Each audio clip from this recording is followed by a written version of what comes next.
Hello guys, this is Oz, and today I'm gonna attempt to tell you what it's like to own a Nissan Leaf in the Caribbean, specifically Antigua and Barbuda. I'm gonna tell you what it's like, the ownership experience, since there's no real service and support, since you pretty much have to get it here yourself, and more so, why it makes sense to have an electric vehicle on a small island. It just makes total sense. All right, first thing to note, my Nissan Leaf is the 2015 Aero Style Edition, and it simply means it has a body kit inspired by the Nismo Leaf, and that gives you a lot of blue accents, some custom blue rims, which honestly is just really aesthetics. My Nissan Leaf has a 24 kilowatt hour battery, and essentially what that means, you get roughly 85 to 90 miles on a single charge, which is pretty decent given the size of the island and all that I need to do. One of the things to consider when getting a Leaf is how much is it going to cost. This specific model, which I got with pretty low mileage, cost me roughly 30,000 EC to my door. What does that mean? It simply means that I paid to get the car, I paid to get it shipped, and that's it. The government will give you an incentive, and that is there is no customs or taxes charged for the importing of an electric vehicle. The suspension and ride is pretty decent. It's firm but comfortable. I much prefer it over my Toyota Prius, which is a lot lower than this, and so this has better ground clearance, especially when you consider the roads that we drive on in Antigua.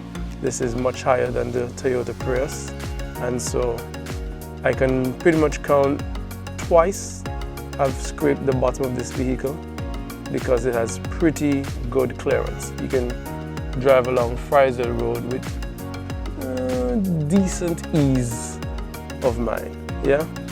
Antiguans know exactly what I'm speaking about. Friesel Road is just ridiculous. Here, this is my charging station, my charging dock, which I bought, and I must let you know, it's a pretty decent investment. This particular charging dock costs roughly, I think it's 450 US dollars, somewhere there about, 440, 450, and there is still shipping and handling duties. So I paid, I think it was about 80 US to get it here. And there's another $752 thereabout for customs and duties and installation provision via my electrician to get this up. So you're looking at roughly an additional, give or take, call it 3,000 EC dollars to get this installed. Now this particular charging dock is a level 2 charging dock. This does level 2 charging. That simply means with a 24 kilowatt hour battery like I have on my Nissan Leaf, it takes 8 hours to get a full charge from near zero.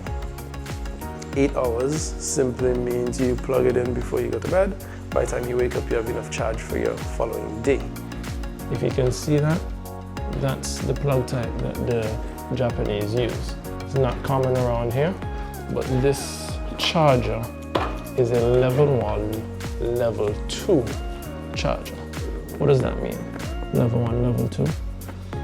If you plug it into 110 volts, you have 110 volts at your home, it will take you roughly 20 hours from near zero to get a full charge. That's at 110 volts coming through the wall.